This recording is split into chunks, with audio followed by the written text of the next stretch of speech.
Hi all, I am Dr. Gauri Agarwal from Seeds of Innocence IVF Center. मैं एक fertility and IVF specialist हूँ। अभी मैं 10 साल से श्रीनगर आ रही हूँ और मैं बहुत अंडरस्टैंड करती हूँ कि श्रीनगर में पेशेंट्स को इनफर्टिलिटी की बहुत सारे इश्यूज हैं। स्पेशली यहाँ पे विमेन का एएमएच लो है, मेल इनफर्टिलिटी स्पर्म काउंट कम है और अब तो हमें जेनेटिक भी पेशेंट्स मिल रहे हैं जिनके बेबी में जेनेटिक इश्यूज हैं। मैं ये प्राउडली बोलना चाहती हूँ, सीड्स ऑफ इनोसेंस एक ऐसा आईवीएफ ग्रुप है जिसका अपना जेनेटिक लैब है, यानी कि हम आईवीएफ जेनेटिक टेस्टिंग के साथ करते हैं।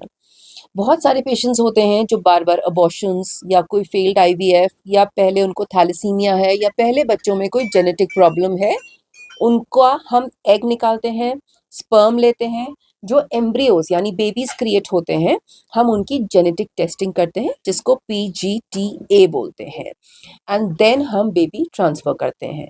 इन केसेस में आईवीएफ लगभग 70% से 75% सक्सेस रेट देता है। So IVF with genetic testing is very important because it assures you a healthy pregnancy also, and cases of failed IVF should go ahead with genetic testing. And that is why every month me with my team at Seeds of Innocence is here at Apollo Polyclinic, Karanagar to help you out. So ma'am हमारे कश्मीर में बहुत infertility जो है बढ़ गई है females में। इसका मेन रीजन क्या है?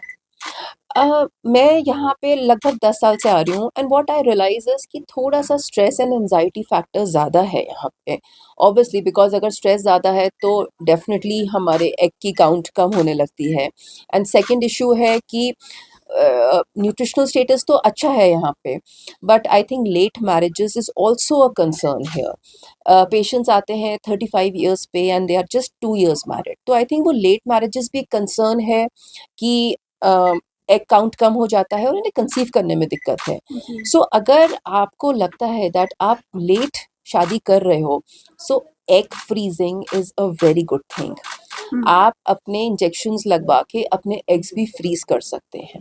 सो वो किस हद तक जो है सेफ रहता है फ्रीज करवाना? So egg freezing is absolutely safe. हम 10 इयर्स तक आपके एग्स फ्रीज कर सकते हैं और जब आप शादी करते हो तो हस्बैंड का स्पर्म लेके इन एग्स से मिला के बेबीज बना के हम आपके अंदर ट्रांसफ़र कर सकते हैं। एटलीस्ट ये लो एएमएच और जो ये एग काउंट कम हो जाता है ना, इसकी पॉसिबिलिटी बहुत कम हो जाती है। Egg freezing is very safe, very safe. हम आपको 10 दिन का इंजेक्शंस लगाते हैं। दीज आर हार्मोनल इंजेक्शंस जो आपकी ओवरी में एग्स बनाते हैं। इन एग्स को 10 दिन बाद हम एक सिंपल नीडल के थ्रू अल्ट्रासाउंड गाइडेड एग्स निकालते हैं और ये हम फ्रीज करके रख लेते हैं। एक आपको टैग मिलता है और आप श्योर रहते हो कि आपके एग्स बिल्कुल सेफ हमारे पास हैं। हमारा एक ग्रुप है जो बहुत एथिकली करता है। अगर हमें प्रोसीजर के वक्त लगता है कि देयर इज़ एनी इशू, आपकी एग काउंट अच्छी नहीं है या आपका स्पर्म अच्छा नहीं हो पा रहा है या एम्ब्रियो नहीं बना है, सो बिना कंसेंट के हम पेशेंट्स को कुछ भी नहीं डालते हैं। आई थिंक पेशेंट का कंसेंट या पेशेंट को जानना बहुत ज़रूरी है कि उनको क्या डाल रहे हैं।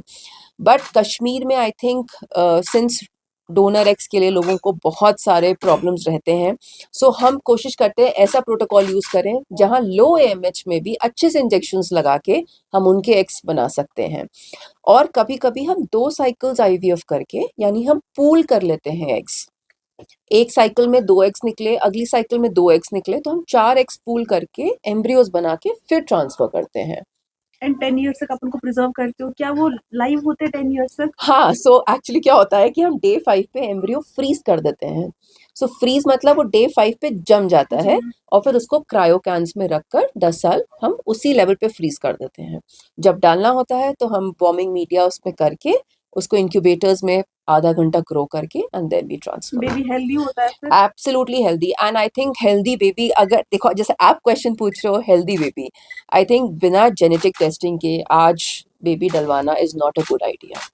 स्पेशली इन कश्मीर जहाँ लोग लेट मैरिजेस कर रहे हैं after 35, genetic testing with IVF is a must.